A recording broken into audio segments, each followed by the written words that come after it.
It might be here. Let's stop right here. Let's stop right here. Okay, can you take the GPS coordinates right here? It might be. Dave Benscoter and E.J. Brandt are on the hunt. Their target? Old apple trees. What we're trying to do is recover apples that in the last 100 or so years have been lost or thought to be extinct.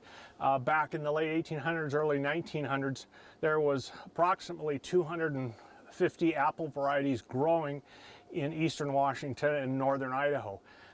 Today, at least 25 of those varieties are believed to be extinct. There were once at least 17,000 named apple varieties in North America, trees planted by homesteaders who relied on them to survive. Now, less than 1/4 of those varieties remain. Experts call the missing ones lost apples. But some of those lost apples are still growing. Finding them is the challenge. We obtained a ledger book from a relative of a nurseryman who was in Whitman County in the late 1800s. And in that ledger book were a number of receipts.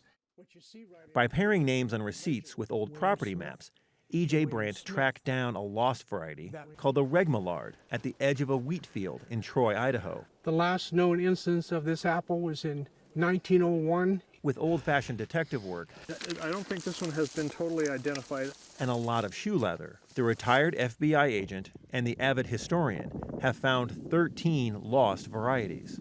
But it's a race against time as aging trees are dying or being cut down before they can be preserved.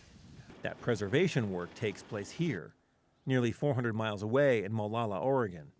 That's where botanists at the Temperate Orchard Conservancy analyze apples shipped to them from across the West.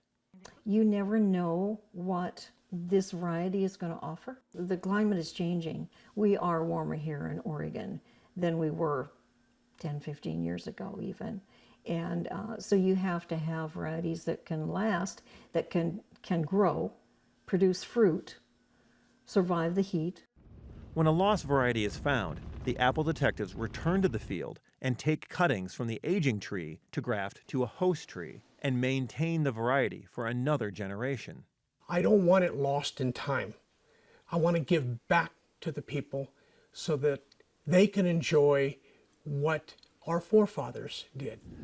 For these apple detectives, each tree is a piece of living history, holding stories from the past and a promise for the future. From Market to Market, I'm Peter Tubbs.